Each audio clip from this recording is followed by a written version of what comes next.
ਸਾਹਿਬ ਸ਼੍ਰੀ ਗੁਰੂ ਗ੍ਰੰਥ ਸਾਹਿਬ ਜੀ ਦੀ ਹਜ਼ੂਰੀ ਵਿੱਚ ਜੁੜ ਬੈਠੀ ਗੁਰੂ ਪਿਆਰੀ ਸਾਧ ਸੰਗਤ ਜੀਓ, ਆਓ ਸਭ ਤੋਂ ਪਹਿਲਾਂ ਗੁਰੂ ਪਾਤਸ਼ਾਹ ਦੀ ਬਖਸ਼ਿਸ਼ ਕੀਤੀ ਹੋਈ ਫਤਿਹ ਦੀ ਸਾਂਝ ਪਾਈਏ ਜੀ ਤੇ ਅੱਜ ਦੀ ਇਸ ਵਿਚਾਰ ਨੂੰ ਸ਼ੁਰੂ ਕਰੀਏ। ਵਾਹਿਗੁਰੂ ਜੀ ਕਾ ਖਾਲਸਾ, ਵਾਹਿਗੁਰੂ ਜੀ ਕੀ ਫਤਿਹ। ਸਿੰਘ ਸਭਾ ਗੁਰਦੁਆਰਾ ਸਾਹਿਬ ਵਿਖੇ ਵਿਸਾਖੀ ਨਾਲ ਸੰਬੰਧਿਤ ਜੋ ਵਿਚਾਰਾਂ ਦੀ ਲੜੀ ਚੱਲ ਰਹੀ ਆ, ਅੱਜ ਉਸ ਦਾ ਤੀਸਰਾ ਲੈਕਚਰ ਹੋਏਗਾ। ਸਾਧ ਸੰਗਤ ਜੀ, ਉਸ ਪਾਵਨ ਦਿਹਾੜੇ ਬਾਰੇ ਜਦੋਂ ਖਾਲਸੇ ਦੀ ਸਾਜਣਾ ਹੋਈ ਸੀ, ਪਹਿਲੇ ਤੇ ਦੂਜੇ ਲੈਕਚਰ ਦੇ ਵਿੱਚ ਕਿ ਵਿਸਾਖੀ ਮਨਾਉਣ ਦਾ ਮਨੋਰਥ ਕੀ ਸੀ, ਕਿਸ ਭਾਵਨਾ ਦੇ ਨਾਲ ਗੁਰੂ ਅਮਰਦਾਸ ਪਾਤਸ਼ਾਹ ਨੇ ਗੋਇੰਦਵਾਲ ਸਾਹਿਬ ਦੀ ਧਰਤੀ ਤੇ ਵਿਸਾਖੀ ਸ਼ੁਰੂ ਕੀਤੀ, ਕਿ ਵੱਖ-ਵੱਖ ਸਿੱਖਾਂ ਨੂੰ ਆਪਸ 'ਚ ਮਿਲਣ ਦੇ ਲਈ, ਤੇ ਦੂਸਰੇ ਲੈਕਚਰ ਦੇ ਵਿੱਚ ਅੰਮ੍ਰਿਤ ਦੀ ਮਹਾਨਤਾ ਕੀ ਹੈਗੀ ਆ, ਤੇ ਮੌਜੂਦਾ ਸਮੇਂ ਦੇ ਵਿੱਚ ਜੋ ਪ੍ਰਸ਼ਨ ਚੱਲਦੇ ਨੇ ਸਾਡੇ ਮਨਾਂ ਦੇ ਵਿੱਚ, ਉਹਨਾਂ ਨੂੰ ਲੈ ਕੇ ਵਿਚਾਰ ਚਰਚਾ ਹੋਈ ਸੀ। ਤੇ ਅੱਜ ਦਾ ਜਿਹੜਾ ਇਹ ਲੈਕਚਰ ਹੈਗਾ ਆ, ਇਹ ਗੁਰੂ ਪਾਤਸ਼ਾਹ ਦੇ ਉਸ ਪਾਵਨ ਦਿਹਾੜੇ ਬਾਰੇ ਜਿੱਦਣ ਖਾਲਸਾ ਸਾਜਿਆ ਗਿਆ ਸੀ ਅਨੰਦਪੁਰ ਸਾਹਿਬ ਦੀ ਧਰਤੀ ਦੇ ਉੱਪਰ। ਖਾਲਸਾ ਸਾਜਣਾ ਦਾ ਜਿਹੜਾ ਮੇਨ ਅਲੌਕਿਕ ਵਰਤਾਰਾ ਆ, ਉਸ ਬਾਰੇ ਆਮ ਸੰਗਤਾਂ ਜਾਣਦੀਆਂ ਨੇ ਕਿ ਗੁਰੂ ਪਾਤਸ਼ਾਹ ਨੇ ਇਸ ਦਿਨ ਆਪਣੀ ਸੰਗਤ ਕੋਲੋਂ 5 ਸੀਸ ਦੀ ਮੰਗ ਕੀਤੀ ਸੀ, 5 ਸਿਰਾਂ ਦੀ ਮੰਗ ਕੀਤੀ ਸੀ। ਤੇ 5 ਸਿੱਖਾਂ ਨੇ, ਭਾਈ ਦਇਆ ਰਾਮ ਤੋਂ ਲੈ ਕੇ ਭਾਈ ਮੋਹਕਮ ਸਿੰਘ, ਸਾਹਿਬ ਸਿੰਘ ਤੱਕ 5 ਸਿੱਖਾਂ ਨੇ ਆਪਣੇ ਸੀਸ ਜਿਹੜੇ ਸੀ ਉਹ ਗੁਰੂ ਪਾਤਸ਼ਾਹ ਦੀ ਝੋਲੀ ਵਿੱਚ ਭੇਟ ਕੀਤੇ ਸੀ। ਇਹ ਅਲੌਕਿਕ ਵਰਤਾਰਾ ਤਕਰੀਬਨ ਸਿੱਖਾਂ ਨੂੰ ਪਤਾ ਹੈਗਾ, ਪਰ ਹਰ ਅਲੌਕਿਕ ਵਰਤਾਰੇ ਦੇ ਪਿੱਛੇ ਉਹਦੀਆਂ ਬੜੀਆਂ ਪਰਤਾਂ ਹੁੰਦੀਆਂ ਆ। ਜਿਉਂ-ਜਿਉਂ ਇਨਸਾਨ ਵਿਚਾਰਦਾ ਆ, ਗੁਰੂ ਪਾਤਸ਼ਾਹ ਬਖਸ਼ਿਸ਼ ਕਰਦੇ, ਡੂੰਘਾ ਉਤਰਦਾ, ਤੇ ਵੱਖ-ਵੱਖ ਜਿਹੜੀਆਂ ਪਰਤਾਂ ਨੇ, ਵੱਖ-ਵੱਖ ਉਹਦੇ ਪ੍ਰਪੇਖ ਜਿਹੜੇ ਨੇ ਉਹ ਸਾਹਮਣੇ ਆਉਂਦੇ ਨੇ। ਉਹਨਾਂ ਪ੍ਰਪੇਖਾਂ ਬਾਰੇ ਥੋੜ੍ਹਾ ਜਾਣਨ ਦੀ, ਥੋੜ੍ਹਾ ਵਿਚਾਰਨ ਦੀ ਅੱਜ ਕੋਸ਼ਿਸ਼ ਕਰਾਂਗੇ ਕਿ ਜਦੋਂ ਗੁਰੂ ਪਾਤਸ਼ਾਹ ਨੇ ਆਪਣੇ ਸਿੱਖਾਂ ਕੋਲੋਂ ਅਨੰਦਪੁਰ ਸਾਹਿਬ ਦੀ ਧਰਤੀ ਦੇ ਉੱਤੇ ਸੀਸ ਦੀ ਮੰਗ ਕੀਤੀ।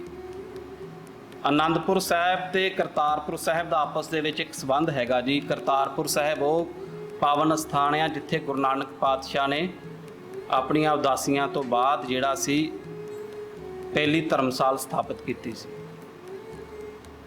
ਇੱਥੇ ਭਾਈ ਲਹਿਣਾ ਜੀ ਦੀ ਪ੍ਰੀਖਿਆ ਸ਼ੁਰੂ ਹੁੰਦੀ ਆ ਤੇ ਕਈ ਸਾਲਾਂ ਤੱਕ ਉਹ ਪ੍ਰੀਖਿਆ ਚੱਲਦੀ ਆ। ਵੱਖ-ਵੱਖ ਸਾਖੀਆਂ ਅਸੀਂ ਜਾਣਦੇ ਹੈਗੇ ਕਿ ਕਦੇ ਗੁਰੂ ਨਾਨਕ ਪਾਤਸ਼ਾਹ ਭਾਈ ਲਹਿਣਾ ਨੂੰ ਕੱਚੀ ਕੰਧ ਬਾਰ-ਬਾਰ ਢਵਾਉਣ ਦਾ ਹੁਕਮ ਦਿੰਦੇ ਨੇ ਤੇ ਬਾਰ-ਬਾਰ ਬਣਾਉਂਦੇ ਨੇ ਉਹਨਾਂ ਕੋਲ। ਕਦੇ ਦਰਖਤ ਦੇ ਉੱਤੇ ਚੜ੍ਹ ਕੇ ਉਹਨਾਂ ਨੂੰ ਦਰਖਤ ਹਿਲਾਉਣ ਲਈ ਕਹਿੰਦੇ ਨੇ ਤੇ ਕਹਿੰਦੇ ਨੇ ਕਿ ਇੱਥੋਂ ਫਲ ਅਤੇ ਮਠਿਆਈਆਂ ਡਿੱਗਣਗੀਆਂ। ਇਸ ਅਲੌਕਿਕ ਵਰਤਾਰੇ ਦੇ ਪਿੱਛੇ ਗੁਰੂ ਪਾਤਸ਼ਾਹ ਜਿਹੜਾ ਵੀ ਹੁਕਮ ਕਰਦੇ ਨੇ ਤੇ ਭਾਈ ਲਹਿਣਾ ਜੀ ਉਸ ਹੁਕਮ ਦੇ ਅੱਗੇ ਸੀਸ ਨਿਵਾ ਦਿੰਦੇ ਨੇ। ਤੇ ਅੱਜ ਅਨੰਦਪੁਰ ਸਾਹਿਬ ਦੀ ਧਰਤੀ ਦੇ ਉੱਤੇ ਜਦੋਂ ਖਾਲਸਾ ਸਾਜਿਆ 1756 ਸੰਮਤ ਨੂੰ, ਜੇ ਅਸੀਂ ਇਸ ਨੂੰ ਆਪਣੇ ਜਿਹੜਾ ਗ੍ਰੈਗੋਰੀਅਨ ਕੈਲੰਡਰ ਹੈ ਉਹਦੇ ਵਿੱਚ ਜਦੋਂ ਇਸ ਤਾਰੀਖ ਨੂੰ ਦੇਖਦੇ ਹਾਂ ਤੇ ਇਤਿਹਾਸ ਅਨੁਸਾਰ ਕਈ ਕਹਿੰਦੇ ਇਹ 29 ਮਾਰਚ 1699 ਜਾਂ 30 ਮਾਰਚ 1699 ਬਣਦਾ ਸੀ। ਅਪ੍ਰੈਲ ਦਾ ਮਹੀਨਾ ਨਹੀਂ ਸੀ ਹੈਗਾ। ਖੈਰ ਅਸੀਂ ਉਸ ਪਾਸੇ ਨਹੀਂ ਜਾਣਾ।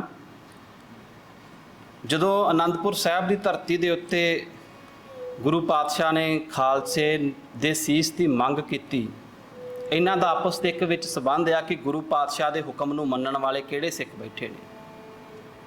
ਗੁਰੂ ਨਾਨਕ ਪਾਤਸ਼ਾਹ ਨੇ ਕਈ ਸਾਲਾਂ ਦੇ ਵਿੱਚੋਂ ਉਸ ਪ੍ਰੀਖਿਆ ਨੂੰ ਲੰਘਾਇਆ, ਪਰ ਗੁਰੂ ਪਾਤਸ਼ਾਹ ਨੇ ਕੁਝ ਘੜੀਆਂ ਦੇ ਵਿੱਚ ਆਪਣੇ ਸਿੱਖਾਂ ਦੀ ਪ੍ਰੀਖਿਆ ਲਈ। ਪਰ ਇਸ ਘੜੀ ਤੱਕ ਪਹੁੰਚਣ ਦੇ ਲਈ ਤਕਰੀਬਨ 250 ਸਾਲ ਤੋਂ ਵੱਧ ਦਾ ਸਮਾਂ ਲੱਗਾ। ਸੀਸ ਦੀ ਮੰਗ ਕਰਨੀ ਆ, ਕਿਸੇ ਦੀ ਜਾਨ ਦੀ ਮੰਗ ਕਰਨੀ ਸੀ। ਇਸ ਕਰਕੇ ਦੋਨਾਂ ਦੇ ਵਿੱਚ ਇੱਕ ਆਪਸੀ ਬਹੁਤ ਸਾਂਝ ਹੈਗੀ ਆ। ਕਰਤਾਰਪੁਰ ਸਾਹਿਬ ਤੇ ਅਨੰਦਪੁਰ ਸਾਹਿਬ ਦੇ ਉੱਤੇ ਜਦੋਂ ਅਸੀਂ ਗੁਰੂ ਨਾਨਕ ਪਾਤਸ਼ਾਹ ਦੀ ਬਾਣੀ ਵੱਲ ਵੀ ਦੇਖਦੇ ਹਾਂ, ਗੁਰੂ ਪਾਤਸ਼ਾਹ ਨੇ ਇੱਕ ਬੜਾ ਸੋਹਣਾ ਗੁਰਬਾਣੀ ਦੇ ਵਿੱਚ ਸਿੱਖੀ ਨੂੰ ਧਾਰਨ ਕਰਨ ਵਾਲਿਆਂ ਸੰਬੰਧੀ ਲਿਖਿਆ, ਜੋ ਤੋ ਪ੍ਰੇਮ ਖੇਲਣ ਕਾ ਚਾਓ ਸਿਰ ਤਰ ਤਲੀ ਗਲੀ ਮੇਰੀਆ। ਇਹ ਪ੍ਰੇਮ ਦੀ ਖੇਡ ਜਿਨ੍ਹਾਂ ਦੇ ਮਨ ਦੇ ਅੰਦਰ ਖੇਡਣ ਦਾ ਚਾਅ ਹੈਗਾ ਆ, ਉਹ ਸਿਰ ਨੂੰ ਤਲੀ ਦੇ ਉੱਤੇ ਧਰ ਕੇ ਮੇਰੇ ਇਸ ਮਾਰਗ 'ਤੇ ਆਉਣ। ਤੇ ਅੱਜ ਜਿਨ੍ਹਾਂ ਨੇ ਸੀਸ ਆਪਣਾ ਤਲੀ 'ਤੇ ਧਰਿਆ, ਉਹਨਾਂ ਦੀ ਪ੍ਰੀਖਿਆ ਦਾ ਦਿਨ ਸੀ। ਇਹਨਾਂ ਦੋਨਾਂ ਦੇ ਵਿੱਚ ਵੀ ਸਾਂਝ ਆ। ਤੇ ਉਹ ਪ੍ਰੇਮ ਦੀ ਖੇਡ ਖੇਡਣ ਵਾਲਿਆਂ ਨੂੰ ਗੁਰੂ ਗੋਬਿੰਦ ਸਿੰਘ ਪਾਤਸ਼ਾਹ ਨੇ ਪਿਆਰਿਆਂ ਦੇ ਨਾਮ ਨਾਲ ਨਿਵਾਜਿਆ। ਅਸੀਂ ਉਹਨਾਂ ਨੂੰ ਪੰਜ ਪਿਆਰੇ ਕਹਿੰਦੇ ਆ। ਤੇ ਜਦੋਂ ਅਰਦਾਸ ਵੀ ਕਰਦੇ ਆ ਗੁਰੂ ਸਾਹਿਬਾਨ ਨੂੰ, ਪਰਮਾਤਮਾ ਨੂੰ, ਸ੍ਰੀ ਗੁਰੂ ਗ੍ਰੰਥ ਸਾਹਿਬ ਜੀ ਦੇ ਪਾਠ ਦੀਦਾਰ ਦਾ ਧਿਆਨ ਧਰਨ ਤੋਂ ਬਾਅਦ ਸਭ ਤੋਂ ਪਹਿਲਾਂ ਕਿਹਨਾਂ ਨੂੰ ਯਾਦ ਕੀਤਾ ਜਾਂਦਾ? ਪੰਜਾਂ ਪਿਆਰਿਆਂ, ਫਿਰ ਚੌਹਾਂ ਸਾਹਿਬਜ਼ਾਦੇ, ਕਿ ਉਹਨਾਂ ਦਾ ਸਥਾਨ ਇੰਨਾ ਸਿਰਮੌਰ ਰੱਖਿਆ ਸਿੱਖ ਇਤਿਹਾਸ ਦੇ ਵਿੱਚ। ਤੇ ਇਹਨਾਂ ਦੀ ਆਪਸੀ ਸਾਂਝ ਤੋਂ ਬਾਅਦ ਜਦੋਂ ਗੁਰੂ ਪਾਤਸ਼ਾਹ ਸੀਸ ਦੀ ਮੰਗ ਕਰਦੇ ਨੇ, ਆਪਣੀ ਸੁਰਤ ਨੂੰ ਹੁਣ ਅਸੀਂ ਉਸ ਅਸਥਾਨ ਦੇ ਉੱਤੇ ਲੈ ਕੇ ਚੱਲੀਏ ਜਦੋਂ ਗੁਰੂ ਪਾਤਸ਼ਾਹ ਨੇ ਇਹ ਅਲੌਕਿਕ ਵਰਤਾਰਾ ਜਿਹੜਾ ਅਨੰਦਪੁਰ ਸਾਹਿਬ ਦੀ ਧਰਤੀ ਤੇ ਵਰਤਾਇਆ ਹੋਏਗਾ। ਕੇਸਗੜ੍ਹ ਸਾਹਿਬ ਦਾ ਸਥਾਨ ਆ, ਇੱਕ ਉੱਚੀ ਪਹਾੜੀ ਦੇ ਉੱਤੇ ਦੀਵਾਨ ਸੱਜਿਆ ਤੇ ਗੁਰੂ ਪਾਤਸ਼ਾਹ ਨੰਗੀ ਤਲਵਾਰ ਲੈ ਕੇ, ਨੰਗੀ ਕਿਰਪਾਨ ਲੈ ਕੇ ਇਹ ਮੰਗ ਕਰਦੇ ਨੇ ਕਿ ਹੈ ਤੁਹਾਡੇ ਵਿੱਚੋਂ ਅਜਿਹਾ ਕੋਈ ਜੋ ਅੱਜ ਧਰਮ ਦੀ ਖਾਤਰ, ਆਪਣੇ ਗੁਰੂ ਦੀ ਖਾਤਰ ਸੀਸ ਭੇਟ ਕਰ ਦੇਵੇ। ਗੁਰੂ ਪਾਤਸ਼ਾਹ ਦੇ ਇਸ ਬਚਨ ਤੋਂ ਬਾਅਦ ਜਿਹੜੀ ਸੰਗਤ ਬੈਠੀ ਆ, ਉਹਨਾਂ ਦੇ ਮਨ ਦੀ ਸਥਿਤੀ ਨੂੰ ਵੱਖ-ਵੱਖ ਜਿਹੜੇ ਲੇਖਕ ਨੇ ਉਹਨਾਂ ਨੇ ਸਮਝਣ ਦੀ ਕੋਸ਼ਿਸ਼ ਕੀਤੀ। ਇਤਿਹਾਸ ਵਿੱਚ ਲਿਖਿਆ ਮਿਲਦਾ ਕਿ ਜੋ ਕੁਝ ਉੱਥੇ ਵਾਪਰਿਆ, ਸਭ ਤੋਂ ਪਹਿਲਾਂ ਤੇ ਉਹ ਸਿੱਖ ਸਨ ਜਿਨ੍ਹਾਂ ਦੇ ਮਨ ਦੇ ਵਿੱਚ ਇੱਕਦਮ ਡਰ ਆ ਗਿਆ ਕਿ ਪਤਾ ਨਹੀਂ ਅੱਜ ਗੁਰੂ ਪਾਤਸ਼ਾਹ ਕਿਹੜਾ ਅਲੌਕਿਕ ਵਰਤਾਰਾ ਕਰਨਗੇ। ਤੇ ਉਸ ਡਰ ਦੇ ਕਰਕੇ ਕਿਤੇ ਗੁਰੂ ਸਾਡੀ ਜਾਨ ਨਾ ਲੈ ਲਵੇ, ਤੇ ਉਹ ਉੱਥੋਂ ਪੰਡਾਲ ਦੇ ਵਿੱਚੋਂ, ਦੀਵਾਨ ਦੇ ਵਿੱਚੋਂ ਉੱਠ ਕੇ ਚਲੇ ਜਾਂਦੇ ਨੇ। ਡਰ ਆ ਜਾਂਦਾ ਉਹਨਾਂ ਦੇ ਮਨ ਦੇ ਵਿੱਚ। ਕੁਝ ਮਾਤਾ ਗੁਜਰੀ ਨੂੰ ਜਾ ਕੇ ਵੀ ਇਸ ਬਾਰੇ ਦੱਸਦੇ ਨੇ ਕਿ ਗੁਰੂ ਪਾਤਸ਼ਾਹ ਅੱਜ ਕੀ ਵਰਤਾਰਾ ਵਰਤਾ ਰਹੇ ਨੇ। ਇੱਕ ਤੇ ਉਹ ਸਿੱਖ ਸੀ ਤੇ ਉਹ ਕਦੀ ਵਾਪਸ ਫਿਰ ਗੁਰੂ ਵੱਲ ਨਹੀਂ ਪਰਤਦੇ, ਦੌੜ ਜਾਂਦੇ ਨੇ ਸਮਾਗਮ ਦੇ ਵਿੱਚ, ਉਸ ਦੀਵਾਨ ਦੇ ਵਿੱਚ ਜਿੱਥੇ ਗੁਰੂ ਪਾਤਸ਼ਾਹ ਦਾ ਇਹ ਮਹਾਨ ਜਿਹੜਾ ਚਮਤਕਾਰ ਵਾਪਰਿਆ, ਉੱਥੇ ਵਾਪਸ ਨਹੀਂ ਆਏ। ਦੂਸਰਾ ਆ ਉਹ ਸਿੱਖ ਜਿਨ੍ਹਾਂ ਦੇ ਮਨ ਦੇ ਵਿੱਚ ਦੁਬਿਧਾ ਚੱਲ ਰਹੀ ਹੈ, ਉੱਠੀਏ ਕਿ ਨਾ ਉੱਠੀਏ। ਤੇ ਤੀਸਰੇ ਉਹ ਸਿੱਖ ਨੇ ਜਿਨ੍ਹਾਂ ਨੇ ਗੁਰੂ ਪਾਤਸ਼ਾਹ ਦੇ ਹੁਕਮ ਨੂੰ ਮੰਨਿਆ। ਉਹਨਾਂ ਦੇ ਮਨ 'ਚ ਕੀ ਚੱਲ ਰਿਹਾ ਕਿ ਇਹ ਦੇਹ ਨੇ ਇੱਕ ਦਿਨ ਬਿਨਸ ਜਾਣਾ, ਇਹ ਕੱਚੀ ਦੇਹ ਹੈਗੀ ਆ, ਇਹਨੇ ਅੱਜ ਵੀ ਜਾਣਾ ਤੇ ਕੱਲ੍ਹ ਵੀ ਜਾਣਾ। ਤੇ ਅੱਜ ਦਾ ਜਿਹੜਾ ਇਹ ਗੁਰੂ ਪਾਤਸ਼ਾਹ ਨੇ ਸੁਨਹਿਰੀ ਮੌਕਾ ਬਖਸ਼ਿਆ, ਇਸ ਨੂੰ ਖੁੰਝਾਈਏ ਨਾ। ਗੁਰੂ ਸੀਸ ਦੀ ਮੰਗ ਕਰ ਰਹੇ ਨੇ ਤੇ ਸੀਸ ਆਪਣਾ ਗੁਰੂ ਤੋਂ ਨਿਸ਼ਾਵਰ ਕਰ ਦਈਏ। ਤੇ ਇਹ ਨਿਸ਼ਾਵਰ ਕਰਨ ਵਾਲੇ ਪੰਜ ਪਿਆਰੇ ਸਨ। ਤੇ ਬਾਅਦ ਵਿੱਚ ਜਿਹੜੇ ਸਿੱਖ ਉੱਥੇ ਬੈਠੇ ਰਹਿੰਦੇ ਨੇ, ਜਿਨ੍ਹਾਂ ਨੇ ਸੀਸ ਦੇਣ ਲਈ ਉੱਠੇ ਤੇ ਨਹੀਂ, ਪਰ ਪਛਤਾਵਾ ਬਹੁਤ ਕੀਤਾ। ਗੁਰੂ ਪਾਤਸ਼ਾਹ ਕੋਲ ਜਾ ਕੇ ਮਾਫੀ ਵੀ ਮੰਗੀ ਕਿ ਸਾਡੇ ਮਨ ਦੇ ਵਿੱਚ ਦੋ ਚਿੱਤੀ ਚੱਲ ਰਹੀ ਸੀ, ਡਬਲ ਮਾਈਂਡਡ ਸੀ, ਅਸੀਂ ਉੱਠ ਨਹੀਂ ਪਾਏ। ਤੇ ਗੁਰੂ ਪਾਤਸ਼ਾਹ ਨੇ ਕਿਹਾ ਕੋਈ ਨਹੀਂ, ਤੁਸੀਂ ਗੁਰੂ ਤੋਂ ਬੇਮੁਖ ਨਹੀਂ ਹੋਏ, ਤੁਸੀਂ ਗੁਰੂ ਦੇ ਸਾਹਮਣੇ, ਗੁਰੂ ਦੀ ਹਜ਼ੂਰੀ 'ਚ ਬੈਠੇ ਰਹੇ, ਇਸ ਲਈ ਤੁਹਾਡਾ ਵੀ ਬੈਠਣਾ ਥਾਏ ਕਬੂਲ ਹੈਗਾ।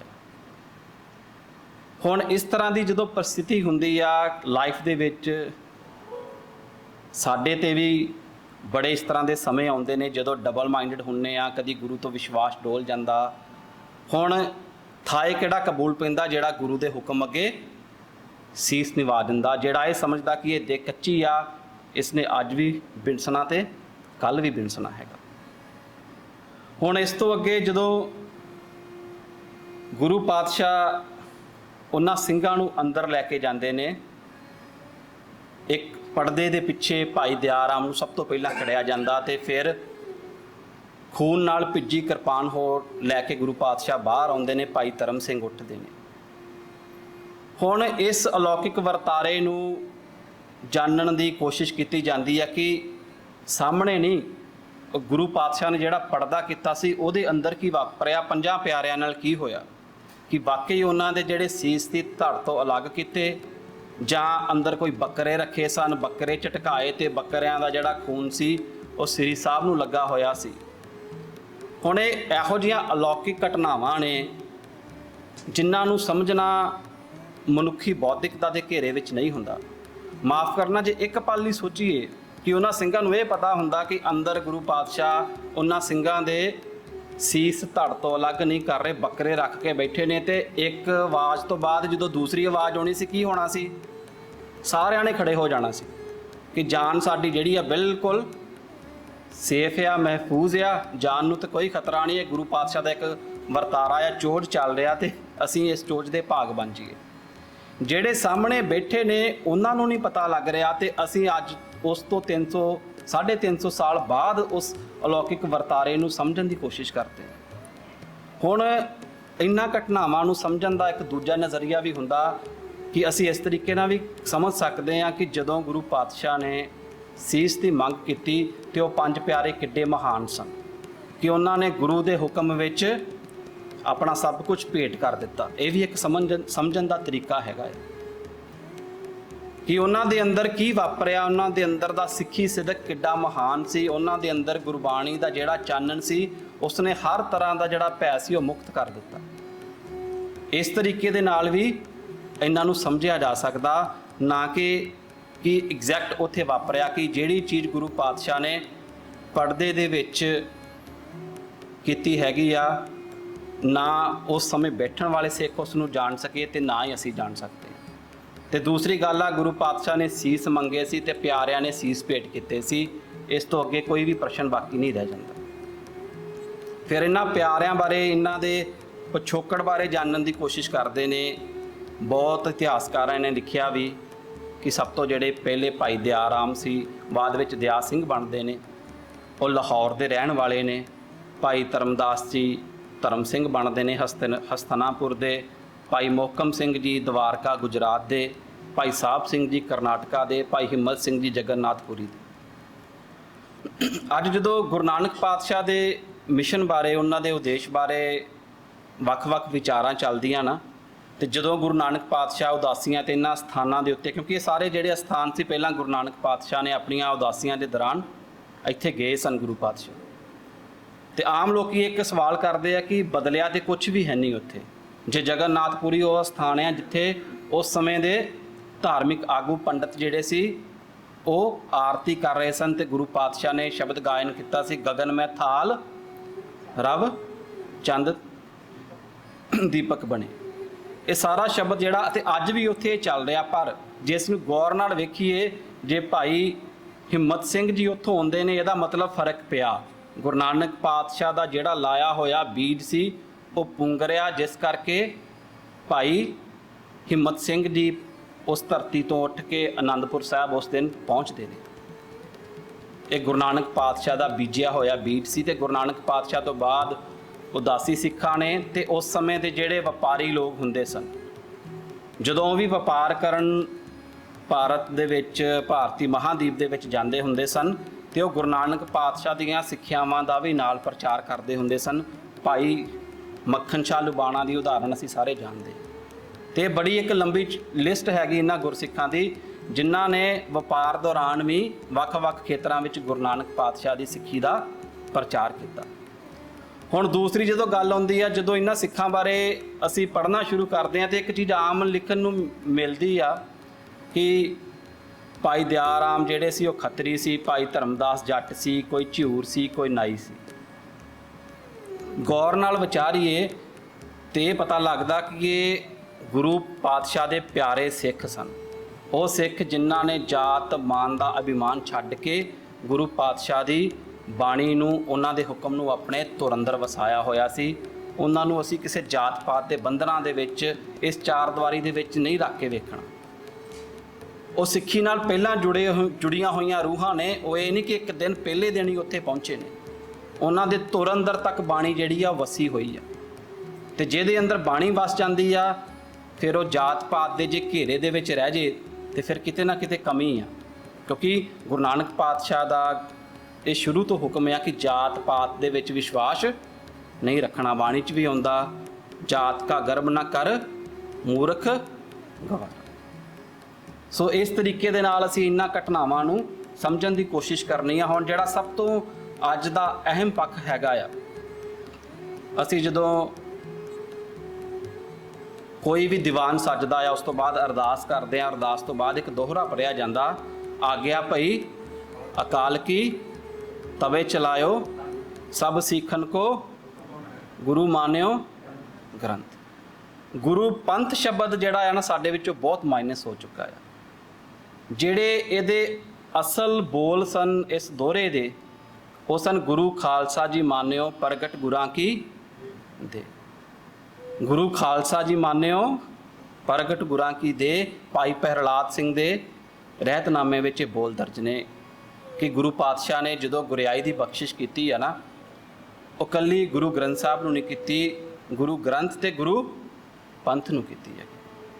ਤੇ ਸਿੱਖ ਦੀ ਜਿਹੜਾ ਜੀਵਨ ਆ, ਇਹ ਸਿੱਖ ਤੋਂ ਬਾਅਦ ਸਿੱਖ ਸੰਗਤ ਦਾ ਹਿੱਸਾ ਬਣਦਾ, ਸੰਗਤ ਤੋਂ ਬਾਅਦ ਗੁਰ ਸੰਗਤ ਕੀਨੀ ਖਾਲਸਾ, ਤੇ ਖਾਲਸਾ ਜਿਹੜਾ ਸੀ ਫਿਰ ਇਹ ਗੁਰੂ ਪੰਥ ਦਾ ਹਿੱਸਾ ਬਣਦਾ ਹੈ।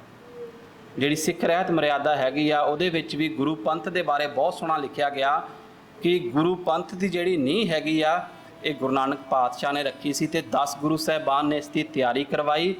10ਵੇਂ ਪਾਤਸ਼ਾਹ ਨੇ ਇਸ ਨੂੰ ਅੰਤਿਮ ਜਿਹੜਾ ਜਾਮਾ ਸੀ ਉਹ ਪਹਿਨਾਇਆ। ਜਿੱਦਣ ਉਹ ਜਾਮਾ ਪਹਿਨਾਇਆ, ਉਹ ਦਿਨ ਕਿਹੜਾ ਸੀ? ਵਿਸਾਖੀ ਵਾਲਾ ਦਿਨ ਸੀ। ਇਸ ਤੋਂ ਬਾਅਦ ਅਸੀਂ ਦੇਖੀਏ ਕਿ ਗੁਰੂ ਪਾਤਸ਼ਾਹ ਨੇ ਖੰਡੇ ਦੀ ਪਹੁਲ ਬਤੌਰ ਗੁਰੂ ਕਿਤੇ ਨਹੀਂ ਦਿੱਤੀ, ਜਦੋਂ ਵੀ ਦਿੱਤੀ ਪੰਜਾਂ ਪਿਆਰਿਆਂ ਦੇ ਨਾਲ ਰਲ ਕੇ। ਇਹ ਗੁਰੂ ਪਾਤਸ਼ਾਹ ਨੇ ਜਦੋਂ ਗੁਰਿਆਈ ਦੀ ਬਖਸ਼ਿਸ਼ ਕੀਤੀ ਆ ਤੇ ਗੁਰੂ ਗ੍ਰੰਥ ਤੇ ਗੁਰੂ ਪੰਥ ਨੂੰ ਕੀਤੀ ਹੈਗੀ ਆ। ਪਰ ਇਹ ਦੋਹਰਾ ਬਦਲਿਆ ਕਿਉਂ ਗਿਆ, ਇਸ ਨੂੰ ਥੋੜਾ ਸਮਝ ਲਈਏ। ਕਿਉਂਕਿ ਜਦੋਂ ਗੁਰੂ ਡੰਮ ਦੇਹਧਾਰੀ ਗੁਰੂਆਂ ਨੇ ਆਪਣਾ ਪ੍ਰਚਾਰ ਕਰਨਾ ਸ਼ੁਰੂ ਕੀਤਾ ਕਿ ਸਾਡੇ 'ਚ ਵਿਸ਼ਵਾਸ ਰੱਖੋ, ਗੁਰੂ ਗ੍ਰੰਥ ਸਾਹਿਬ ਜੀ ਦੇ ਵਿੱਚ ਵਿਸ਼ਵਾਸ ਨਹੀਂ ਰੱਖਣਾ, ਉਦੋਂ ਜਿੰਨਾ ਵੀ ਗੁਰਸਿੱਖਾਂ ਨੇ ਇਹ ਦੋਹਰਾ ਚੇਂਜ ਕੀਤਾ ਹੋਵੇਗਾ, ਉਹਨਾਂ ਦੀ ਭਾਵਨਾ ਬੜੀ ਪਵਿੱਤਰ ਸੀ। ਉਹਨਾਂ ਨੇ ਗੁਰੂ ਗ੍ਰੰਥ ਸਾਹਿਬ ਨੂੰ ਦੇਹ ਰੂਪ ਦੇ ਵਿੱਚ ਮੰਨ ਲਿਆ। ਪਰ ਅਸੀਂ ਜਦੋਂ ਅਰਦਾਸ ਦਾ ਪਹਿਲਾ ਬੰਦ ਪੜ੍ਹਦੇ ਹਾਂ, ਉਹ 'ਚ ਕਹਿੰਦੇ ਆ 10 ਪਾਤਸ਼ਾਹੀਆਂ ਦੀ ਜੋਤ, ਅਸੀਂ ਦੇਹ ਨਹੀਂ ਵਰਤਦੇ ਉੱਥੇ। ਖੈਰ ਇੱਕ ਆਪਸ ਦੇ ਵਿੱਚ ਹੀ ਬੜਾ ਲੰਬਾ ਚੌੜਾ ਟੌਪਿਕ ਹੈਗਾ ਜੀ। ਥੋੜ੍ਹੇ ਸਿੱਖ ਤੋਂ ਲੈ ਕੇ ਗੁਰੂ ਪੰਥ ਤੱਕ ਦਾ ਸਫ਼ਰ ਹੈਗਾ ਆ। ਗੁਰੂ ਪਾਤਸ਼ਾਹ ਨੇ ਗੁਰਿਆਈ ਦੀ ਬਖਸ਼ਿਸ਼ ਜਿਹੜੀ ਆ, ਉਹ ਗੁਰੂ ਖਾਲਸਾ ਪੰਥ ਨੂੰ ਕੀਤੀ। ਅਸੀਂ ਪੜ੍ਹਦੇ ਵੀ ਹਾਂ, ਇਨ ਗਰੀਬ ਸਿੱਖਣ ਕੋ ਦੋ ਪਾਤਸ਼ਾਹੀ ਜੇ ਯਾਦ ਰੱਖੇ ਹਮਰੀ ਗੁਰਿਆਈ। 18ਵੀਂ ਸਦੀ ਦੇ ਵਿੱਚ ਜਦੋਂ ਸਿੱਖਾਂ ਨੇ ਆਪਣਾ ਮਿਸਲ ਦਾ ਰਾਜ ਕਾਇਮ ਕੀਤਾ, ਫਿਰ ਬਾਅਦ ਵਿੱਚ ਮਹਾਰਾਜਾ ਰਣਜੀਤ ਸਿੰਘ ਨੇ ਆਪਣਾ ਰਾਜ ਕਾਇਮ ਕੀਤਾ ਤੇ ਅੰਗਰੇਜ਼ ਉਸ ਸਮੇਂ ਹਿੰਦੁਸਤਾਨ ਦੀ ਧਰਤੀ ਦੇ ਉੱਤੇ ਕਾਬਜ ਹੋ ਚੁੱਕੇ ਸਨ ਤੇ ਪੰਜਾਬ ਜਿਹੜਾ ਸੀ ਉਹ ਆਖਰੀ ਦੇਸ਼ ਸੀ ਜਿਨ੍ਹਾਂ ਨੂੰ ਅੰਗਰੇਜ਼ਾਂ ਨੇ ਆਪਣੇ ਅਧੀਨ ਕੀਤਾ। ਜਦੋਂ ਅੰਗਰੇਜ਼ ਲੁਧਿਆਣੇ ਤੱਕ ਪਹੁੰਚ ਜਾਂਦੇ ਨੇ ਤੇ ਉਹਨਾਂ ਦੇ ਮਨ ਦੇ ਵਿੱਚ ਨਾ ਇੱਕ ਸਵਾਲ ਚੱਲ ਰਿਹਾ ਹੁੰਦਾ ਕਿ ਸਿੱਖਾਂ ਦੇ ਕੋਲ ਕੋਈ ਪਿਤਾ ਪੁਰਖੀ ਰਾਜ ਨਹੀਂ ਸੀ ਹੈਗਾ ਜਿਵੇਂ ਮੁਗਲਾਂ ਦੇ ਕੋਲ ਸੀ। ਇਹ ਆਮ ਗਰੀਬ ਲੋਕ ਸਨ, ਇਹਨਾਂ ਨੇ ਏਡੇ ਵੱਡੇ ਰਾਜ ਦੀ ਪ੍ਰਾਪਤੀ ਕਿੱਦਾਂ ਕਰਨੀ। ਇੱਕ ਬ੍ਰਿਟਿਸ਼ ਆਫੀਸਰ ਸੀ ਕੈਪਟਨ ਮਰੇ, ਤੇ ਉਹਦੇ ਮਨ 'ਚੋਂ ਇਹ ਸਵਾਲ ਚੱਲਦਾ ਤਾਂ ਇੱਕ ਮੁਸਲਮਾਨ ਲਿਖਾਰੀ ਨੂੰ ਕਹਿੰਦਾ ਕਿ ਇਸ ਬਾਰੇ ਲਿਖਿਆ ਜਾਏ ਕੁਝ ਸਾਨੂੰ ਸਿੱਖਾਂ ਦੇ ਇਤਿਹਾਸ ਬਾਰੇ ਪਤਾ ਲੱਗੇ। ਤੇ ਉਹ ਇੱਕ ਮੌਲਵੀ ਬੂਟੇ ਸ਼ਾਹ ਨੂੰ ਸਿੱਖ ਇਤਿਹਾਸ ਲਿਖਣ ਬਾਰੇ ਕਹਿੰਦਾ। ਤੇ ਉਸ ਸਮੇਂ ਉੱਤੇ ਇੱਕ ਸਰਦਾਰ ਸੀ, ਸਰਦਾਰ ਰਤਨ ਸਿੰਘ ਭੰਗੂ। ਜੇ ਤੁਹਾਨੂੰ ਯਾਦ ਹੋਏਗਾ, ਇੱਕ ਘਟਨਾ ਆਉਂਦੀ ਆ ਜਦੋਂ ਸ਼੍ਰੀ ਦਰਬਾਰ ਸਾਹਿਬ ਵਿੱਚ ਮੱਸੇ ਰੰਗੜ ਨੇ ਆਪਣਾ ਜਬਰੀ ਕਬਜ਼ਾ ਕਰ ਲਿਆ ਸੀ ਤੇ ਉਸ ਮੱਸੇ ਰੰਗੜ ਦਾ ਜਿਹੜਾ ਸਿਰ ਵੱਢਿਆ ਸੀ ਭਾਈ ਸੁੱਖਾ ਸਿੰਘ ਤੇ ਭਾਈ ਮਹਿਤਾਬ ਸਿੰਘ ਨੇ। ਜਦੋਂ ਅਸੀਂ ਅੰਮ੍ਰਿਤਸਰ 에ਅਰਪੋਰਟ ਤੋਂ ਅੰਮ੍ਰਿਤਸਰ ਵਾਲੇ ਪਾਸੇ ਜਾਂਦੇ ਆ ਤੇ ਇਹਨਾਂ ਦਾ ਭਾਈ ਮਹਿਤਾਬ ਸਿੰਘ ਦਾ ਜਿਹੜਾ ਪਿੰਡ ਆ ਜੀ ਮੀਰਾਂਕੋਟ, ਉਹ ਬਿਲਕੁਲ ਰੋਡ ਦੇ ਉੱਤੇ ਆਉਂਦਾ, ਤੁਹਾਨੂੰ ਗੇਟ ਵੀ ਲੱਭ ਜਾਏਗਾ। ਤੁਸੀਂ ਜਦੋਂ ਜਾਓ ਗੂਗਲ ਤੋਂ ਜ਼ਰੂਰ ਸਰਚ ਕਰਕੇ ਜਾਣਾ ਅਗਲੀ ਵਾਰੀ। ਭਾਈ ਰਤਨ ਸਿੰਘ ਭੰਗੂ ਨੂੰ ਜਦੋਂ ਇਸ ਗੱਲ ਦਾ ਪਤਾ ਲੱਗਦਾ ਤੇ ਉਹ ਕੈਪਟਨ ਮਰੇ ਨਾਲ ਵਿਚਾਰ ਕਰਦੇ ਨੇ ਜਾ ਕੇ। ਉਹ ਦੱਸਦੇ ਨੇ ਕਿ ਜਿਹੜੇ ਸਿੱਖਾਂ ਦੇ ਇਤਿਹਾਸ ਦੇ ਵਿੱਚ ਇਹਨਾਂ ਦੇ ਨਾਲ ਰਿਸ਼ਤੇ ਰਹੇ ਨੇ, ਉਹ ਇੰਨੇ ਕੋਈ ਸਖਾਲੇ ਚੰਗੇ ਨਹੀਂ ਰਹੇ। ਇਸ ਲਈ ਜਦੋਂ ਮੁਸਲਮਾਨ ਸਿੱਖਾਂ ਬਾਰੇ ਲਿਖੇਗਾ ਤੇ ਉਹ ਜਸਟੀਫਾਈ ਨਹੀਂ ਕਰ ਪਾਉਂਦਾ। ਉਹ ਸਿੱਖਾਂ ਦੇ ਇਤਿਹਾਸ ਲਿਖਣ ਨੂੰ ਕਿਤੇ ਨਾ ਕਿਤੇ ਆਪਣੀ ਜਿਹੜੀ ਵਾਇਸ ਆ ਉਹਨੂੰ ਵਿੱਚ ਰੱਖੇਗਾ। ਤੇ ਫਿਰ ਕੈਪਟਨ ਮਰੇ ਕਹਿੰਦੇ ਆ ਕਿ ਜੇ ਉਹ ਨਹੀਂ ਲਿਖ ਸਕਦਾ ਫਿਰ ਤੁਸੀਂ ਲਿਖ ਦਿਓ। ਤੇ ਉਸ ਸਰਦਾਰ ਰਤਨ ਸਿੰਘ ਭੰਗੂ ਨੇ ਇੱਕ ਗ੍ਰੰਥ ਲਿਖਿਆ ਸੀ ਜਿਹਦੇ ਵਿੱਚ ਸਾਰਾ 18ਵੀਂ ਸਦੀ ਦਾ ਇਤਿਹਾਸ, ਸਾਡੀਆਂ ਸ਼ਹਾਦਤਾਂ ਦੇ ਕਿੱਸੇ, ਸਾਖੀਆਂ ਬਿਆਨ ਕੀਤੀਆਂ ਨੇ। ਤੇ ਉਸ ਗ੍ਰੰਥ ਦਾ ਨਾਮ ਲਿਖਿਆ ਸ਼੍ਰੀ ਗੁਰ ਪੰਥ ਪ੍ਰਕਾਸ਼। ਤੁਸੀਂ ਫੋਟੋ 'ਚ ਦੇਖ ਸਕਦੇ ਹੋ। ਹੁਣ ਇਸ ਦਾ ਟਾਈਟਲ ਜਿਹੜਾ ਹੈਗਾ ਕਿ ਉਸ ਸਮੇਂ ਇਹ ਜਿਹੜਾ ਸਿਧਾਂਤ ਆ ਬਿਲਕੁਲ ਜਿਉਂਦਾ ਹੈਗਾ ਆ, ਗੁਰੂ ਨੂੰ ਪੰਥ ਨੂੰ ਗੁਰੂ ਦੇ ਰੂਪ ਦੇ ਵਿੱਚ ਵੇਖਣਾ। ਤੇ ਆਮ ਪੁਰਾਤਨ ਸਾਡੇ ਜਿਹੜੇ ਬਜ਼ੁਰਗ ਨੇ ਉਹਨਾਂ ਦੇ ਵਿੱਚ ਇੱਕ ਬੜਾ ਵਧੀਆ ਸਲੀਕਾ ਸੀ ਕਿ ਜਦੋਂ ਗੁਰੂ ਘਰ ਉਹ ਆਉਂਦੇ ਸੀ, ਦਰਬਾਰ ਸਾਹਿਬ 'ਚ ਆਉਂਦੇ ਸੀ, ਸਭ ਤੋਂ ਪਹਿਲਾਂ ਗੁਰੂ ਗ੍ਰੰਥ ਸਾਹਿਬ ਨੂੰ ਆ ਕੇ ਮੱਥਾ ਟੇਕਦੇ ਸੀ। ਉਸ ਤੋਂ ਬਾਅਦ ਹੱਥ ਜੋੜ ਕੇ ਸਾਧ ਸੰਗਤ ਵੱਲ ਵੀ ਉਹ ਫਤਿਹ ਬੁਲਾਉਂਦੇ ਹੁੰਦੇ ਸੀ। ਕਹਿਣ ਤੋਂ ਭਾਵ ਕਿ ਉਹਨਾਂ ਦੇ ਅਵਚੇਤਨ ਦੇ ਵਿੱਚ ਇਹ ਚੀਜ਼ ਪਈ ਹੋ ਗਈ ਸੀ ਕਿ ਜਿਹੜੀ ਸੰਗਤ ਆ ਇਹ ਗੁਰੂ ਪੰਥ ਦਾ ਹਿੱਸਾ ਹੈਗੀ ਆ। ਅੱਜ ਸਾਡੇ ਵਿੱਚੋਂ ਇਹ ਗੁਰੂ ਪੰਥ ਦਾ ਜਿਹੜਾ ਕਨਸੈਪਟ ਆ, ਕਿਉਂਕਿ ਜਿੰਨਾ ਚਿਰ ਤੱਕ ਸਿੱਖ ਬਾਣੀ ਦੇ ਨਾਲ ਜੁੜਿਆ ਰਹੂਗਾ ਉਹਨਾਂ ਚਿਰ ਤੱਕ ਆਪਣੀਆਂ ਜਿਹੜੀਆਂ ਸਾਰੀਆਂ ਉਸ ਦੀਆਂ ਵਿਚਾਰਧਾਰਾਵਾਂ, ਉਸ 'ਤੇ ਜਿਹੜੇ ਕਨਸੈਪਟ ਨੇ, ਸਿੱਖੀ ਦੇ ਸਿਧਾਂਤ ਨੇ, ਸਿੱਖੀ ਦੀਆਂ ਜਿਹੜੀਆਂ ਸੰਸਥਾਵਾਂ ਨੇ ਉਹਨਾਂ ਨਾਲ ਵੀ ਜੁੜਿਆ ਰਹੇਗਾ। ਸਾਨੂੰ ਵਿਚਾਰਨ ਦੀ ਲੋੜ ਆ ਕਿ ਸਿੱਖ ਨੇ ਸਿੱਖ ਤੋਂ ਲੈ ਕੇ ਗੁਰੂ ਪੰਥ ਤੱਕ ਦਾ ਜਿਹੜਾ ਸਫ਼ਰ ਆ ਉਹ ਤੈਅ ਕੀਤਾ। ਤੇ ਇਸ ਦਿਨ ਗੁਰੂ ਪਾਤਸ਼ਾਹ ਨੇ ਗੁਰਿਆਈ ਤੇ ਨਹੀਂ ਬਖਸ਼ੀ ਵਿਸਾਖੀ ਵਾਲੇ ਦਿਨ, ਪਰ ਇੱਕ ਇਸ਼ਾਰਾ ਕਰ ਦਿੱਤਾ ਸੀ ਕਿ ਆਉਣ ਵਾਲੇ ਸਮੇਂ ਵਿੱਚ ਜਿਹੜਾ ਗੁਰਿਆਈ ਦੀ ਬਖਸ਼ਿਸ਼ ਹੋਏਗੀ ਉਹ ਗੁਰੂ ਗ੍ਰੰਥ ਸਾਹਿਬ ਤੇ ਗੁਰੂ ਪੰਥ ਦੇ ਸਿਰ ਦੇ ਉੱਤੇ ਹੋਏਗੀ। ਹੁਣ ਇਸ ਤੋਂ ਬਾਅਦ ਜਦੋਂ ਇਹ ਅਲੌਕਿਕ ਵਰਤਾਰਾ ਵਰਤਦਾ ਆ, ਗੁਰੂ ਪਾਤਸ਼ਾਹ ਖਾਲਸੇ ਨੂੰ ਰਹਿਤ ਬਖਸ਼ਦੇ ਨੇ। ਤੇ ਜਦੋਂ ਅਸੀਂ ਰਹਿਤ ਦੀ ਗੱਲ ਕਰਦੇ, ਸਾਡੇ ਮਨ ਦੇ ਵਿੱਚ ਇੱਕ ਆਮ ਸਵਾਲ ਖੜਾ ਹੋ ਜਾਂਦਾ, ਜਿੰਨੀ ਰਹਿਤ ਹੈਗੀ ਆ ਇਹ ਉਹਨਾਂ ਸਿੱਖਾਂ ਲਈ ਆ ਜਿਨ੍ਹਾਂ ਨੇ ਅੰਮ੍ਰਿਤ ਪ੍ਰਾਪਤ ਕੀਤਾ, ਜਿਨ੍ਹਾਂ ਨੇ ਖੰਡੇ ਦੀ ਪਹੁਲ ਛਕੀ ਹੈਗੀ। ਜੇ ਮੈਂ ਖੰਡੇ ਦੀ ਪਹੁਲ ਅਜੇ ਨਹੀਂ ਲਈ ਤੇ ਮੇਰੇ ਉੱਤੇ ਕੋਈ ਵੀ ਗੁਰੂ ਦੀ ਰਹਿਤ ਜਿਹੜੀ ਆ ਉਹ ਲਾਗੂ ਨਹੀਂ ਹੁੰਦੀ। ਆਮ ਤੌਰ ਤੇ ਤਾਂ ਕਰਕੇ ਹੀ ਜਿਹੜਾ ਅੰਮ੍ਰਿਤਧਾਰੀ ਸਿੱਖ ਆ ਉਸ ਨੂੰ ਰੋਲ ਮਾਡਲ ਮੰਨਿਆ ਜਾਂਦਾ ਤੇ ਦੂਸਰੇ ਨੂੰ ਨਹੀਂ ਮੰਨਿਆ ਜਾਂਦਾ। ਇਹ ਸਾਡੇ ਮਨ 'ਚ ਡਿਫਰੈਂਸ ਹੈਗਾ। ਪਰ ਜਦੋਂ ਅਸੀਂ ਗੁਰਬਾਣੀ ਦੀ ਵਿਚਾਰਧਾਰਾ ਨੂੰ ਦੇਖਦੇ ਹਾਂ ਕਿ ਜਦੋਂ ਗੁਰੂ ਪਾਤਸ਼ਾਹ ਨੇ ਖੰਡੇ ਦਾ ਅੰਮ੍ਰਿਤ ਛਕਾਇਆ, ਜਿਹੜੀ ਰਹਿਤ ਉਹਨਾਂ ਨੂੰ ਦਿੱਤੀ ਹੈ ਕੋਈ ਨਵੀਂ ਰਹਿਤ ਨਹੀਂ ਸੀ ਹੈਗੀ। ਉਸ ਦੇ ਵਿੱਚ ਪਹਿਲਾ ਹੁਕਮ ਸੀ ਕਿ ਨਾਸ਼ ਡਾਕਟਰਿਨ, ਕਿ ਤੁਹਾਡਾ ਕਰਮ ਨਾਸ, ਕੁੱਲ ਨਾਸ, ਜਾਤ ਨਾਸ ਸਭ ਕੁਝ ਖਤਮ ਹੋ ਜਾਏਗਾ ਜੋ ਵੀ ਤੁਹਾਡਾ ਪੁਰਾਤਨ ਹੈਗਾ। ਹੁਣੇ ਆਪਾਂ ਗੱਲ ਕਰਕੇ ਹਟੇ ਹਾਂ ਕਿ ਜਿਹੜੀ ਜਾਤ ਨਾਸ ਦੀ ਡਾਕਟਰਿਨ ਹੈਗੀ ਆ, ਸਿਧਾਂਤ ਹੈਗਾ, ਇਹ ਗੁਰੂ ਨਾਨਕ ਪਾਤਸ਼ਾਹ ਤੋਂ ਪਹਿਲਾਂ ਵੀ ਜਿਹੜੇ ਭਗਤ ਸਾਹਿਬਾਨ ਨੇ ਉਹਨਾਂ ਤੋਂ ਸ਼ੁਰੂ ਹੋ ਜਾਂਦਾ ਆ ਕਿ ਉਹਨਾਂ ਨੇ ਕਿਸੇ ਜਾਤ ਪਾਤ ਦੇ ਵਿੱਚ ਵਿਸ਼ਵਾਸ ਨਹੀਂ ਰੱਖਿਆ। ਤੇ ਕਰਮਾਂ ਦੀ ਜਦੋਂ ਗੱਲ ਕਰਦੇ ਨੇ ਗੁਰਬਾਣੀ ਦੇ ਵਿੱਚ, ਭਗਤ ਸਦਨਾ ਜੀ ਦਾ ਇੱਕ ਸ਼ਬਦ ਆਉਂਦਾ ਆ, ਤਵ ਗੁਣ ਕਹਾ ਜਗਤ ਗੁਰਾ ਜੋ ਕਰਮ ਨਾ ਨਾਸੇ, ਸਿੰਘ ਸ਼ਰਨ ਕਤ ਜਾਈਏ ਜੋ ਜੰਬੂਕ ਗਰਾਸੇ। ਕਿ ਹੇ ਵਾਹਿਗੁਰੂ ਜਗਤ ਗੁਰੂ, ਕਿ ਮੈਂ ਤੇਰੀ ਸ਼ਰਨ ਦੇ ਵਿੱਚ ਆਇਆ ਆ, ਕਿਉਂਕਿ ਸਾਰੇ ਲੋਕ ਜਿਹੜੇ ਕਹਿੰਦੇ ਨੇ ਕਿ ਪੁਰਾਣੇ ਕਰਮ ਮਿਟ ਨਹੀਂ ਸਕਦੇ। ਜੇ ਮਿਟ ਨਹੀਂ ਸਕਦੇ ਫਿਰ ਤੁਸੀਂ ਕਿਸ ਤਰ੍ਹਾਂ ਦੇ ਗੁਰੂ ਹੈਗੇ ਹੋ, ਤੁਸੀਂ ਕਿਸ ਤਰ੍ਹਾਂ ਦੇ ਪਰਮਾਤਮਾ ਹੈਗੇ ਹੋ ਜਿਹੜਾ ਮੇਰਾ ਸਭ ਕੁਝ ਪੁਰਾਣਾ ਖਤਮ ਕਰਕੇ ਮੈਨੂੰ ਆਪਣੇ ਚਰਨਾਂ ਨਾਲ ਨਹੀਂ ਲਾਉਂਦਾ। ਸਿੰਘ ਸ਼ਰਨ ਕਤ ਜਾਈਏ ਜੋ ਜੰਬੂਕ ਗਰਾਸੇ। ਕਹਿੰਦੇ ਜਦੋਂ ਇਨਸਾਨ ਸ਼ੇਰ ਦੀ ਸ਼ਰਨ ਦੇ ਵਿੱਚ ਆ ਜੇ ਨਾ ਤੇ ਉਹਨੂੰ ਫਿਰ ਗਿੱਦੜਾਂ ਦਾ ਡਰ ਨਹੀਂ ਰਹਿੰਦਾ। ਭਗਤ ਸਦਨਾ ਜੀ ਦਾ ਇਹ ਸ਼ਬਦ ਆ, ਕਹਿਣ ਤੋਂ ਭਾਵ ਕਿ ਤੁਸੀਂ ਮੈਨੂੰ ਹੁਣ ਪੁਰਾਣੇ ਕਰਮਾਂ ਦਾ ਜਿਹੜਾ ਡਰ ਆ ਮੇਰੇ ਮਨ ਚੋਂ ਕੱਢੋ ਤੇ ਮੇਰੇ ਪੁਰਾਣੇ ਜਿਹੜੇ ਕਰਮ ਨੇ ਉਹ ਨਾਸ ਕਰੋ। ਕੁੱਲ ਨਾਸ ਕੀ ਸਿੱਖਾਂ ਦਾ ਜਿਹੜਾ ਸਭ ਕੁਝ ਇਹ ਨਾਸ਼ ਡਾਕਟਰਿਨ ਆ, ਇਹ ਗੁਰੂ ਪਾਤਸ਼ਾਹ ਦੁਆਰਾ ਤੇ ਗੁਰਬਾਣੀ ਦੀ ਵਿਚਾਰਧਾਰਾ ਦੇ ਵਿੱਚ ਪਈ ਹੈਗੀ ਸੀ। ਹੁਣ ਨਿਤਨੇਮ ਦੀ ਗੱਲ ਕਰੀਏ ਕਿ ਨਿਤਨੇਮ ਇਕੱਲਾ ਅੰਮ੍ਰਿਤਧਾਰੀ ਸਿੱਖਾਂ ਨੇ ਕਰਨਾ ਜੀ ਕਿ ਸਾਰਿਆਂ ਨੇ ਕਰਨਾ? ਭਾਈ ਗੁਰਦਾਸ ਜੀ ਦਾ ਇੱਕ ਕਥਨ ਆ, ਸੋਦਰ ਆਰਤੀ ਗਾਵੀਏ ਅੰਮ੍ਰਿਤ ਵੇਲੇ ਜਾਪ ਉਚਾਰਾ। ਜਦੋਂ ਗੁਰੂ ਨਾਨਕ ਪਾਤਸ਼ਾਹ ਨੇ ਧਰਮਸਾਲ ਬੱਧੀ, ਕਹਿੰਦੇ ਉੱਥੇ ਸੋਦਰ ਤੇ ਆਰਤੀ ਤੇ ਜਪਜੀ ਸਾਹਿਬ ਦਾ ਜਿਹੜਾ ਉਚਾਰਨ ਸੀ, ਸਮਾਂ ਵੀ ਨਾਲ ਦੇ ਦਿੱਤਾ ਕਿ ਅੰਮ੍ਰਿਤ ਵੇਲੇ ਜਾਪ ਪੜਿਆ ਜਾਂਦਾ ਸੀ, ਸ਼ਾਮ ਵੇਲੇ ਸੋਦਰ ਤੇ ਰਾਤ ਨੂੰ ਜਿਹੜੀ ਆਰਤੀ ਦਾ ਗਾਇਨ ਕੀਤਾ ਜਾਂਦਾ ਸੀ। ਨਿਤਨੇਮ ਦੀ ਜਿਹੜੀ ਪਰੰਪਰਾ ਸੀ ਉਹ ਗੁਰੂ ਨਾਨਕ ਪਾਤਸ਼ਾਹ ਤੋਂ ਸ਼ੁਰੂ ਹੋ ਜਾਂਦੀ। ਇਹ ਕੋਈ ਨਵਾਂ ਕਾਰਜ ਨਹੀਂ ਸੀ ਹੈਗਾ। ਨਸ਼ਿਆਂ ਦੀ ਗੱਲ ਫਿਰ ਕੀ, ਅੰਮ੍ਰਿਤਧਾਰੀ ਸਿੱਖ ਜਿਹੜੇ ਆ ਉਹ ਨਸ਼ੇ ਨਹੀਂ ਕਰਦੇ ਤੇ ਬਾਕੀਆਂ ਨੂੰ ਕਰਨਾ ਚਾਹੀਦਾ ਜੀ।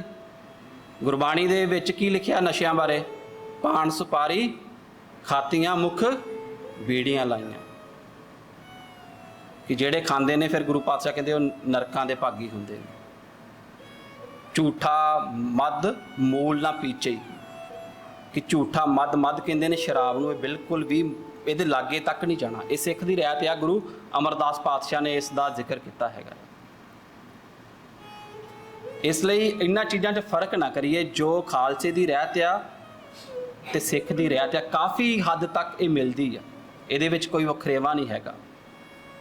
ਤੇ ਜਦੋਂ ਪਰ ਇਸਤਰੀ ਜਾਂ ਪਰ ਪੁਰਸ਼ ਦੀ ਗੱਲ ਕੀਤੀ ਜਾਂਦੀ ਆ ਤੇ ਭਾਈ ਗੁਰਦਾਸ ਜੀ ਦਾ ਇੱਕ ਬਚਨ ਆਉਂਦਾ ਆ, ਦੇਖ ਪਰਾਈਆਂ ਚੰਗੀਆਂ ਮਾਵਾਂ ਭੈਣਾਂ ਧੀਆਂ ਜਾਣੇ। ਕਿ ਇੱਕ ਗੁਰਸਿੱਖ ਨੇ ਕਿਸੇ ਦੂਸਰੀ ਔਰਤ ਨੂੰ ਦੇਖਣਾ ਕਿਸ ਤਰ੍ਹਾਂ ਹੈਗਾ। ਘਰ ਕੀ ਨਾਰ ਤਿਆਗੇ ਅੰਦਾ ਪਰ ਨਾਰੀ ਸਿਓ ਕਾਲੇ ਧੰਦਾ, ਭਗਤ ਨਾਮਦੇਵ ਜੀ ਦਾ ਬਚਨ ਹੈਗਾ ਜੀ। ਹੁਣ ਇਹ ਸਾਰੀ ਜਿਹੜੀ ਰਹਿਤ ਆ ਇਹ ਗੁਰੂ ਗ੍ਰੰਥ ਸਾਹਿਬ ਜੀ ਦੇ ਵਿੱਚ, ਗੁਰਬਾਣੀ ਦੇ ਵਿੱਚ ਦਰਜ ਹੈਗੀ। ਇਸ ਦਾ ਦੁਹਰਾ ਆਇਆ, ਇਸ ਦਾ ਰੈਪੀਟੀਸ਼ਨ ਗੁਰੂ ਪਾਤਸ਼ਾਹ ਨੇ ਇਸ ਦੇ ਉੱਤੇ ਮੋਹਰ ਲਵਾਈ ਹੈ। ਇਸ ਨੂੰ ਲਾਜ਼ਮੀ ਕਰ ਦਿੱਤਾ ਕਿ ਜਿਹੜਾ ਗੁਰੂ ਦਾ ਸਿੱਖਿਆ ਇਸ ਰਾਹ ਦੇ ਉੱਤੇ ਬਿਲਕੁਲ ਨਹੀਂ ਤੁਰੇਗਾ। ਹੁਣ ਇਹ ਵੱਖਰੇਵੇ ਨਹੀਂ ਅਸੀਂ ਦੇਖਣੇ ਜਿਸ ਤਰ੍ਹਾਂ ਅਸੀਂ ਅੱਜ ਦੇਖ ਰਹੇ ਹਾਂ ਕਿ ਸਾਰੀ ਰਹਿਤ ਜਿਹੜੀ ਆ उस सिख की ड्यूटी हैगी जिन्हें अमृत छकिया, बाकी जिहड़े ने वो फारग ने। इस तरह बिल्कुल नहीं हैगा। फिर जिहड़ा इस तो अगला जिहड़ा गुरु पातशाह का एक बहुत वड्डा ऐलान सी उस दिन कि मसंद प्रथा नूं जिहड़ा सी वो खत्म करना। मसंद जिहड़े हैगे सी ये चौथे पातशाह गुरु रामदास पातशाह द्वारा स्थापित किए गए सी धर्म का प्रचार करन दे लई, ते जो भी दसवंध हुंदा सी उस समय का उन्होंने इकत्तर करन दे लई, ते समय दे नाल जिहड़े सी भ्रिष्ट हो जाते हैं, गुरु पातशाह के विरोध दे विच भी खड़ा होना शुरू हो जाते हैं, बड़ी तरह की जिहड़ी करप्शन है वो शुरू कर दिंदे ने। ते इन्हां दे रस्ते इन्हां दे राहीं भी जिहड़ी संगत सी वो गुरु पातशाह नाल जुड़ी हुंदी सी। उस संगत नूं सहलंग संगत कहा जाता सी। जिस दिन गुरु पातशाह ने खालसा साजिया उस दिन गुरु पातशाह के एक दरबारी कवि सैनापत जी उत्थे मौजूद ने। जो गुरु पातशाह ने अपने सिखां नूं ऐलान किया उन्होंने अपनी किताब श्री गुरसोभा दे विच दर्ज किया है। तो मसंदां बारे गुरु पातशाह ने डायरैक्टली कह दिता सी कि अज तो बाद जिहड़े सिख ने ना वो किसी भी मसंद नाल रिश्ता नहीं रखणगे। कहण तो भाव गुरु ते सिख का जिहड़ा रिश्ता होएगा बिल्कुल सीधा होएगा, उहदे विच कोई भी विचोला नहीं होएगा, एक डायरैक्ट रिलेशनशिप आ। कवि सैनापत जी का बचन हैगा, करनहार करतार हुक्म करते किया, कर मसंद सब दूर खालसा कर लिया। कि मसंद प्रथा नूं दूर करके गुरु पातशाह ने सारिਆਂ नूं खालसा बना लिया।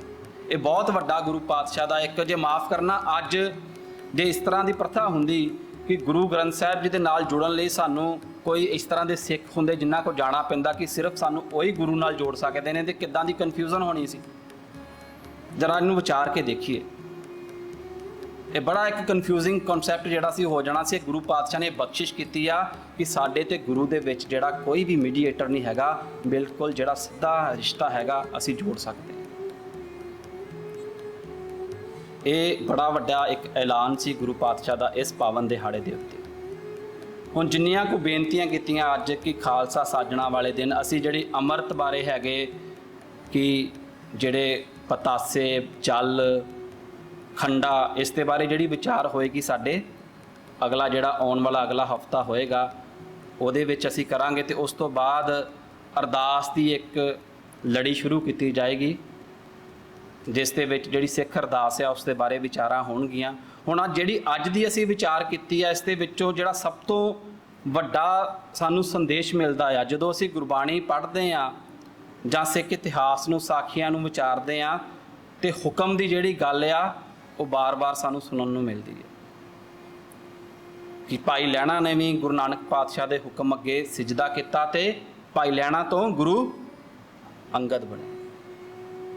ते जिस दिन पंजां प्यारिਆਂ ने गुरु दे हुक्म नूं मत्था टेकिया ते आम सिखां तो 5 प्यारे हो जाते हैं। ये हुक्म की गल आ कि हुक्म मनदा कौन है। जदों असीं पढ़दे आ रोज़ जपजी साहब ते गुरु पातशाह का एक बचन आउंदा आ, किव सचियारा किव कूड़े टुटे पाल, किव सचियारा होई। ते नाल ही गुरु पातशाह हुक्म की करते हैं, हुक्म रजाई चलना कि जिहड़े रज़ा दे विच जिहड़े गुरु दे हुक्म च रहिंदे ने ना वो इस मार्ग ते थाए पैंदे ने। सिੱਖੀ ਦਾ मार्ग जिहड़ा हैगा ये हुक्म ਦਾ मार्ग आ, ये किंतु परंतु ਦਾ मार्ग नहीं हैगा। गुरु दे हुक्म नूं मन के असी इस ते तुरन दी जिहड़ी आ वो अरदास करनी है कि गुरु पातशाह तुसी सानू तोरो, असी आप इन्ने जोगे नहीं हैगे। ते जिहड़ा जिहड़ा भी इस हुक्म नूं मनदा आ वो गुरु घर दे विच गुरु पातशाह दे दर दे उत्ते कबूल हुंदा है जी। इन्नियां को बेनतियां प्रवान करनियां विचारा करदियां होइयां बेअंत प्रकार दीयां भुल्लां लई गुरु पातशाह साध संगत बख्शणयोग है जी, बख्श लैना। भुल चुक दी खिमा। वाहिगुरू जी का खालसा, वाहिगुरू जी की फतेह।